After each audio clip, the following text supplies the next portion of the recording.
Amis des vidéos, buongiorno. Alors aujourd'hui on va étudier une finale de tour et on va essayer d'illustrer l'importance de l'activité en finale de tour. Donc c'est un critère. Là, les finales de tour, j'insiste toujours, sont très importantes à étudier parce qu'elles sont extrêmement complexes, elles demandent un peu d'expérience et beaucoup de calculs, beaucoup d'énergie pendant les parties parce que la tour est très puissante. Spécialement en finale, c'est quand on dit souvent la différence entre un fou et une tour, en milieu de jeu c'est pas très clair, mais en finale c'est radical, la tour est vraiment très forte. Donc ce qu'il faut absolument lorsqu'on évalue une position en finale, et dès qu'il y a une tour, c'est l'activité des tours qui est très importante, ou de la tour, ça dépend. Voilà. Donc ici, on va étudier cette partie en essayant d'illustrer l'importance de l'activité des finales de tour, dans les finales de tour, donc aussi l'importance de ce qu'on appelle la prophylaxie, c'est-à-dire empêcher l'adversaire d'activer ces pièces-là, en l'occurrence la tour. Alors, c'est une vieille partie, puisqu'elle a été jouée en 1936 entre, deux grands maîtres à l'époque étaient connus, mais bon, qui sont moins maintenant, que sont Flore avec les blancs et Winmar avec les noirs. Voilà, donc là c'est au blanc de jouer, on voit que les blancs ont un avantage positionnel, ils ont une meilleure structure de pion, on voit notamment que ici on a pas mal de cases fortes pour les pièces blanches, c'est-à-dire des cases qui ne pourront plus être contrôlées par un pion. Bon, celle-ci c'est pas très clair si je bloque le pion C5, mais là voilà, si j'arrive à bloquer la case C5, j'ai ici des cases, les cases noires, des possibilités de rentrer. Alors donc j'ai un avantage positionnel. Alors on dit souvent que les finales de tour sont nulles, sont toutes nulles, c'était Tarrasch qui disait ça. Alors pourquoi? Parce que évidemment la tour est très forte en contre-jeu, donc souvent ça annule, si on a une pièce active, ça annule l'avantage, même des fois l'avantage matériel. On peut faire nul en finale de tour avec 2 pions de moins, il y a des finales théoriques nulles avec 2 pions de moins. Donc ici on va voir comment les blancs vont jouer, donc cette position, c'est à l'avantage des blancs, mais ça ne devrait pas gagner, normalement. De manière théorique, de manière absolument pure, ça ne devrait pas gagner, malgré le gros avantage positionnel que l'on a. Par contre, évidemment, ça donne énormément de chances de gain, parce que on est mieux avec les blancs, et c'est généralement beaucoup plus dur de défendre que de mettre la pression. Alors, qu'est-ce que c'est au blanc de jouer? Donc les blancs ont joué un coup qui semble un petit peu normal si on n'y prête pas trop attention. Ils ont joué roi E2, coup un petit peu classique, centralisation du roi. Alors on va s'attarder un petit peu sur cette notion de prophylaxie, c'est-à-dire d'empêcher l'adversaire d'avoir des possibilités actives, ce qui est très important lorsque vous jouez en finale de tour. On ne peut pas tout calculer, il faut s'arranger pour que les tours soient le moins actifs possible. Alors, je vais vous poser une première question. Donc, comme je vous le disais, les blancs ont joué roi E2. Qu'est-ce qui serait passé si les blancs avaient joué tour A5? Voilà. Alors, tour A5, ça a l'air pas mal, parce qu'on se dit, l'idée, c'est que je vais jouer tour A5, bon, lui, il va être obligé de défendre, et puis après, je vais mettre mon roi sur les cases noires, ici, D4, C5, et voilà. Alors, qu'est-ce qui serait passé? Qu'est-ce qu'auraient pu jouer les noirs sur tour A5? Donc mettez sur pause et réfléchissez. Alors les noirs sur tour A5 n'auraient pas joué tour A8. Enfin, ils pouvaient, mais c'était pas le souci. Ils auraient joué C5. Voilà. Et ça, c'est très embêtant.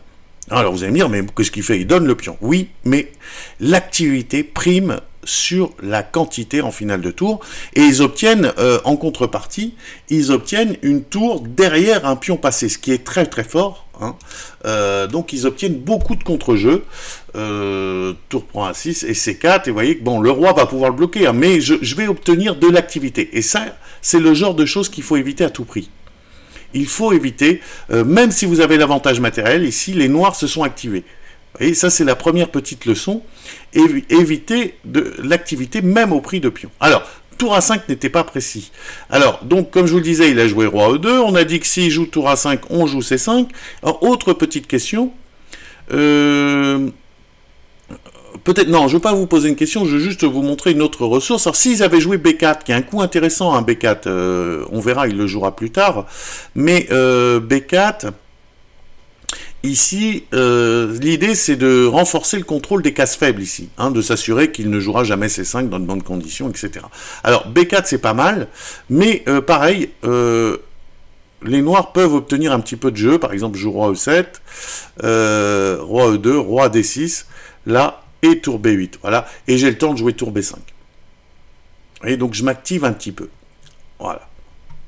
Alors on revient à la partie, donc comme je vous le disais, il a joué roi E2, bon, les noirs ont joué roi E7, hein, ils n'ont pas grand chose à faire, roi D3 et roi D6. Alors là on va obtenir une position intéressante.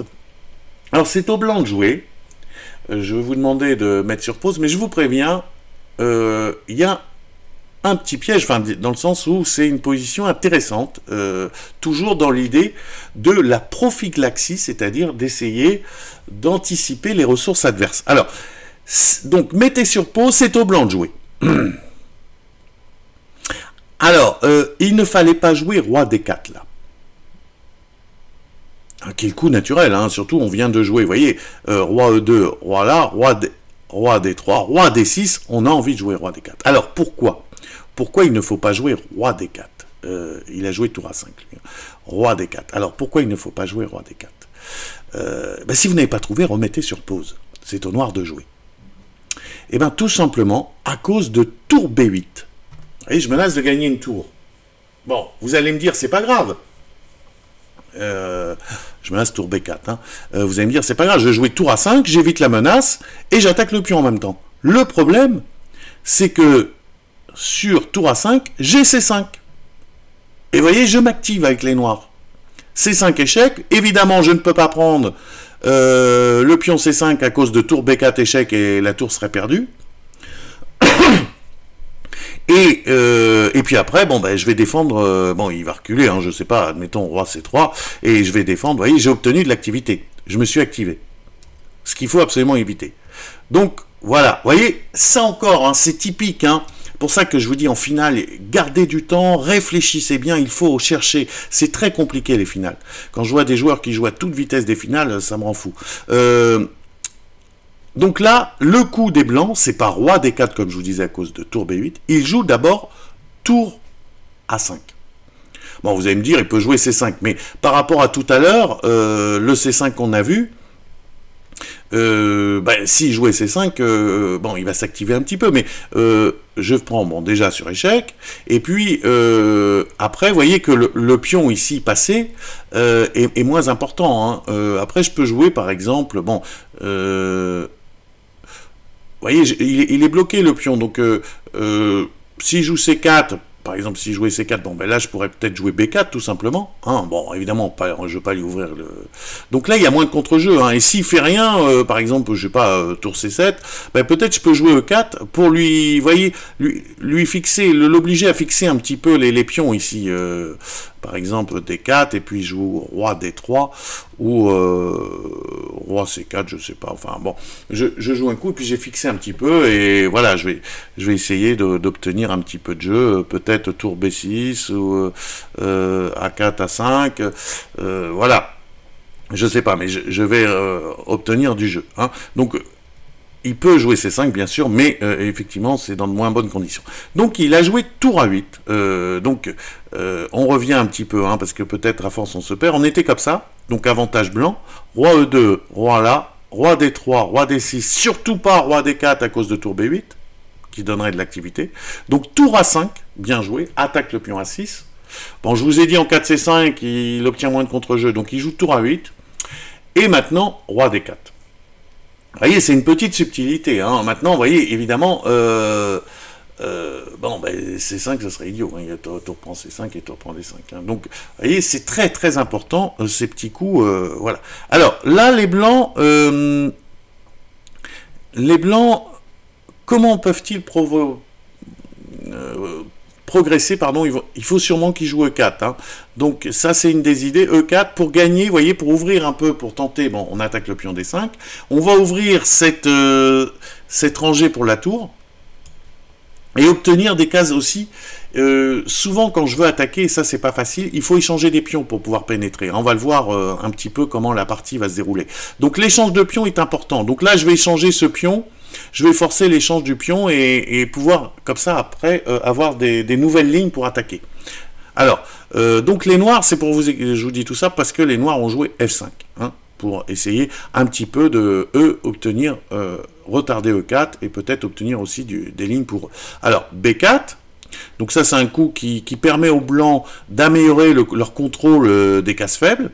Ils avancent un petit peu en plus, on ne sait jamais, vers la promotion. Tour B8 et A3. Alors, tour B8 a été critiqué. Alors, tour B8, ça a l'air pas mal, hein, parce qu'on se dit, j'attaque le pion et je vais remettre ma tour en B6 de manière plus active.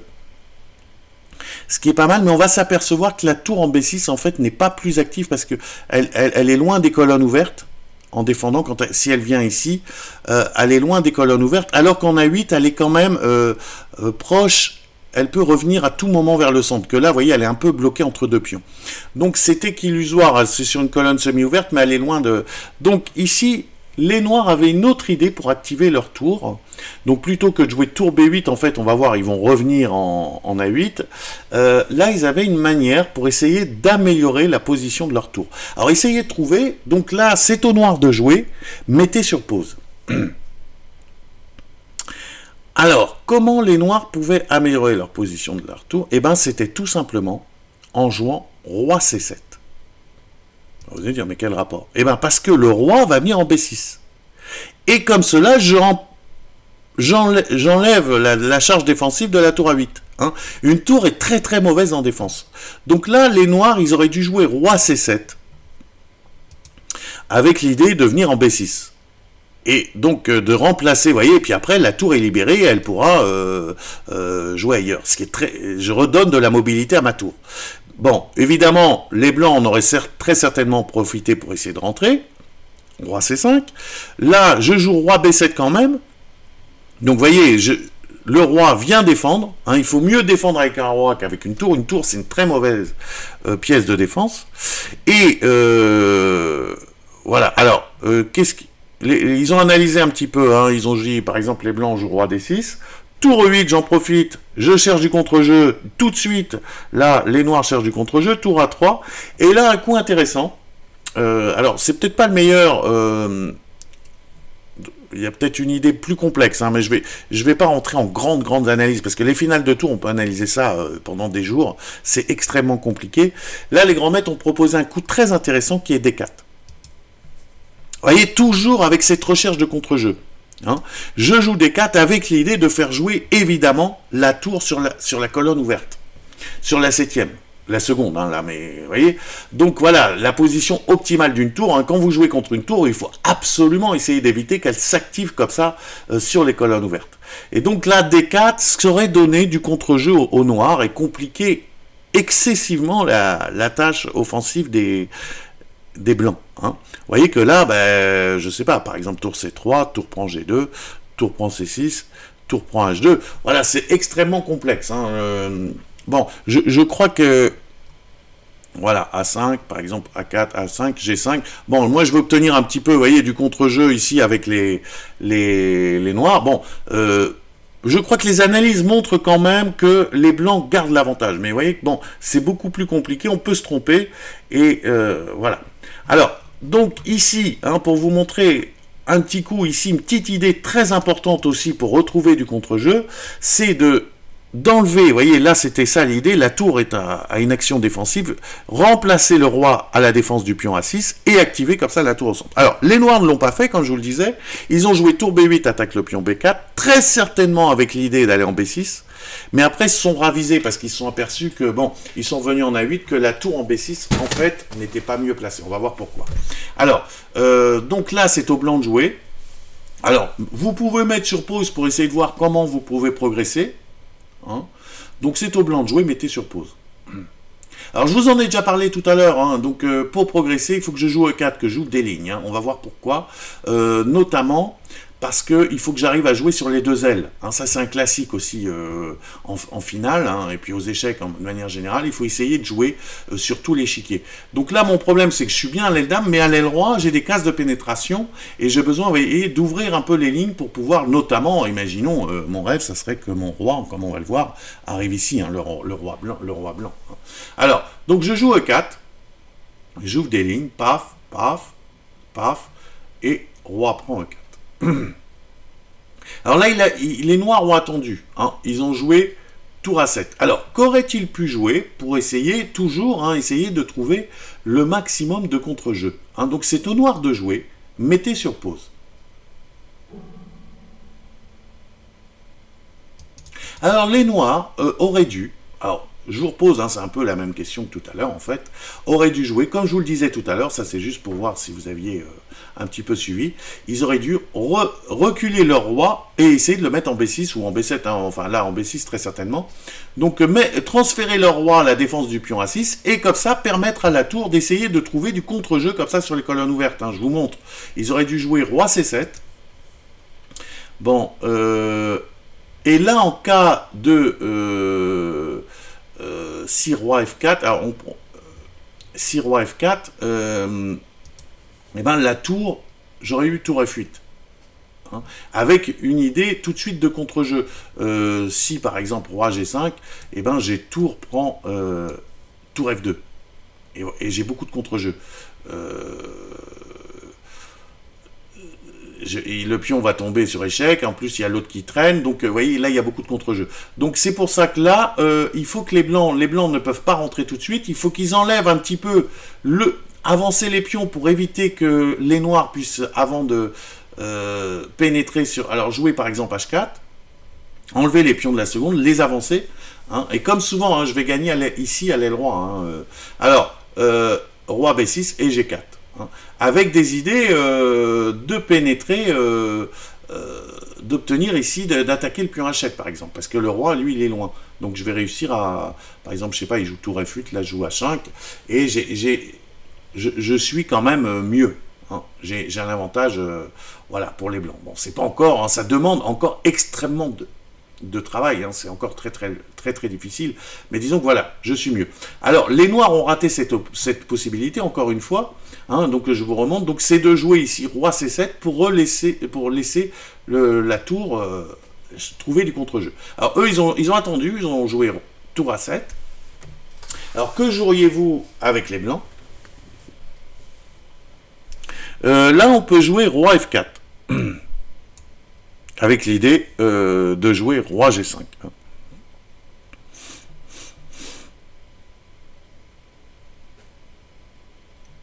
Ils ont joué H6 pour éviter que le roi ne vienne en G5. Hein. Bon, par exemple, si les blancs attendent, si les noirs attendent, hein, s'ils jouent passif, bon, ben, je vais rejouer roi G5, il va jouer tour A7, je vais jouer roi H6, et... bon, je sais pas, là, il peut plus trop jouer la tour, déjà. Donc, admettons qu'il joue le roi. Je joue G4, suivi de H4, H5. Et pareil, je vais, donc, après, avoir du jeu, je vais mettre mon pion en H5, peut-être essayer de menacer des tours C6 et des tours G7. Enfin, je vais... C'est ce pion qui risque d'aller à dame. Hein. Le pion H risque d'être dangereux. Voilà. Alors... roi F4, il joue H6 pour éviter que le roi pénètre en G5 et en H6. Là, les blancs jouent H4. Roi E6. G4, roi G4. Tour A8. Ils attendent les... Et H5. Alors ça, c'est très important. H5, évidemment, on ne peut pas prendre. Hein. La prise serait très dangereuse pour les... Comment dirais-je, pour les noirs, hein, parce qu'il y a le pion H6 qui est très faible. Hein. Et donc, bon, imaginons, hein, s'il prend, je joue roi prend, j'attaque le pion H6, et bon, voilà, là c'est difficile. Hein, bon, s'il joue tour G8, pour contre-attaquer, ben, j'ai le temps de jouer G4, et vous voyez que là, bon, c'est une catastrophe, hein, tout va tomber, c'est une catastrophe, donc il ne peut pas prendre. Donc il va jouer G5. Alors, par contre, ce que j'ai obtenu après G5, c'est que j'ai obtenu ici un pion très dangereux, un pion qui est proche d'aller à dame, et en plus ici une faiblesse. Ça en finale de tour c'est très important, parce que quand je vais activer ma tour, je pourrais passer par derrière et gagner le pion H6 et obtenir comme ça un pion passé très dangereux. Donc ça c'est un avantage très important. Alors là c'est au blanc de jouer. C'est au blanc de jouer. C'est aussi pour vous montrer un petit peu la subtilité des finales de tour. C'est au blanc de jouer, mettez sur pause. Alors ici, les blancs, ils ont fait leur boulot, normalement. Hein, ils ont obtenu une nouvelle faiblesse. Donc leur idée, c'est de recentraliser leur roi. Hein, et puis après, essayer, ils vont centraliser leur roi, essayer de rentrer, et puis ça va faire des nouvelles menaces, parce que toujours, je vais menacer d'attaquer le pion H6. Maintenant, j'ai une nouvelle cible, qui est très dangereuse, parce que comme je vous le disais tout à l'heure, après, je vais obtenir. Alors, normalement, il faudrait rejouer roi F3. Mais les blancs ont trouvé une petite ruse qui améliore légèrement cette idée. Alors, si vous ne l'aviez pas trouvé, mettez sur pause. Eh bien, les blancs ont joué G3. Oui, c'est des petits coups comme ça, vous voyez, comme je vous dis que les finales sont très complexes. Alors, quelle est l'idée? Eh bien, c'est tout simple, si je joue roi F3, eh bien, il va me jouer tour F8 échec, admettons. Et là, je ne peux pas aller en E4 parce qu'il va jouer tour F4 échec, avec l'idée notamment d'obtenir un peu de contre-jeu. Vous voyez, sur le pion H5. Bon, si tour A6, bon, ben, je peux jouer roi D5. Et vous voyez que là, il y a du contre-jeu. Le pion H5, vous voyez, ça tourne vite. Alors, pourquoi ce petit G3? Ben, tout simplement parce que j'ai le temps, hein, lui, il peut pas faire grand-chose. Je joue G3, comme ça, après, je vais jouer roi F3. Ici, il me fait échec, je reviendrai en E4, il n'y aura jamais tour F4 échec. Ce qui va me permettre de centraliser le roi. Vous voyez, très, très important, des petits coups comme ça. G3. Alors, l'autre attend, tour A7, il n'a pas grand-chose. Roi F3 maintenant. Tour A8. Roi E4. Tour A7, roi D4. Alors, je menace, roi C5, roi D6. Alors, il est revenu, il n'a rien trouvé, roi E4, roi E6. Alors là, il faut voir comment les blancs peuvent progresser. C'est au blanc de jouer, mettez sur pause. Alors là, il faut jouer tour E5. Échec. Pour forcer, vous voyez que le roi, nous, on n'arrive pas à passer avec le roi. Tour E5, échec, ça oblige le roi à choisir son camp. Hein, c'est un échec important. Soit il vient en D6, et moi je vais avoir des possibilités de pénétration à l'aile roi, soit il vient en F6, et le roi va pouvoir, je vais pouvoir pénétrer à l'aile dame. Vous voyez, ce petit échec est très important. Tour E5, alors, lui il est venu en D6. Hein, on va voir ce qui va se passer. S'il était venu en F6, ben, par exemple... je peux jouer, alors je vous laisse, vous pouvez mettre sur pause pour chercher un petit peu, c'est au blanc de jouer. Comment on peut pénétrer? Alors comment on peut mettez sur pause, c'est au blanc de jouer. Comment on peut pénétrer? Bon, on aurait envie de jouer roi D4, mais bon, roi D4, on s'aperçoit que la tour est en l'air. Ce qu'il faut faire, c'est tour C5, j'attaque le pion, il joue tour là, je rattaque le pion. Imaginons qu'il revienne là, et maintenant je vais pénétrer. Voilà, et là j'obtiens un grand jeu, du jeu intéressant. Vous voyez, cette petite manœuvre importante, hein, toujours hein, dans les finales de tour, vous voyez, il y a extrêmement de calculs. Hein. Alors peut-être, hein, je vous dis, hein, les finales de tour, on peut les analyser pendant des jours et des jours. Hein. Là, il faudrait voir ce qui se passerait si la tour viendrait là, pour essayer de retrouver du contre-jeu. Voilà, hein. Mais voilà l'idée générale, roi D4, roi C5. Hein. Donc ici, tour E5, il est venu en D6, comme je vous le disais. Et là, il a joué tour 8, avec l'idée d'aller essayer d'aller chercher ce pion en H6, en H8. Hein. Alors, lui, il cherche du contre-jeu, C5. Alors là, c'est un moment très très important de la partie. Là, il faut extrêmement bien calculer. Hein. Vous voyez, on a toujours l'impression que c'est fini, mais non, c'est extrêmement compliqué les finales de tour. Donc là, il faut jouer un coup très précis pour les blancs. C'est au blanc de jouer, mettez sur pause. Alors c'est un coup extrêmement compliqué hein, à calculer. Alors évidemment on ne peut pas jouer tour H8. Enfin on peut jouer tour H8, hein, mais il y a tout simplement tour E7, tour E6. Donc c'est pas... Alors là il y a un coup qui est vraiment... c'est tour D8. Alors si vous ne l'aviez pas trouvé, mettez sur pause, essayez de calculer. Hein. Je vous dis c'est compliqué, alors mettez sur pause. Alors tour D8, dans la partie va jouer roi C6. Ce qui nous permet de jouer tour C8, et évidemment, les finales de pions sont largement avantageuses. Mais ce qui est intéressant, c'est qu'est-ce qui serait passé sur roi C7. Roi C7, on jouait tour H8, et c'est ça la petite ruse de cet échec. Je provoque une enfilade. Et donc, et là, il fallait calculer la finale de pions, c'est un peu laborieux, hein, donc ça demande quand même du calcul. Voilà, il fallait calculer cette finale de pions, c'est pour ça que je vous dis que c'est un petit peu laborieux, mais bon, on gagne facilement, hein, évidemment, parce que je fais dame le premier, hein, H6, tac, tac, tac, et dame sur la grande diagonale, et j'empêche l'autre de faire dame. Donc je gagne assez facilement. Mais vous voyez que ça demande du calcul, hein, parce qu'il faut calculer une dizaine de coups à l'avance. Hein. Donc essayez de le refaire un petit peu, là, dans votre tête, essayez d'imaginer, C5, là c'est au blanc de jouer, qu'est-ce qu'il faut jouer? Eh bien, il faut jouer tour D8. Hein. Donc, avec l'idée sur roi C7, je viens en H8 et je provoque. Vous voyez, des petits coups de tour comme ça, et comme je vous dis, hein, c'est extrêmement tactique, il faut calculer extrêmement bien en finale de tour. Donc lui a joué roi C6, et la partie s'est terminée après tour C8. Tac, tour prend C5. Et ben voilà, les blancs ont gagné un peu le même style de position, mais ils ont gagné un pion en plus. Alors il a joué tour là, tour E5,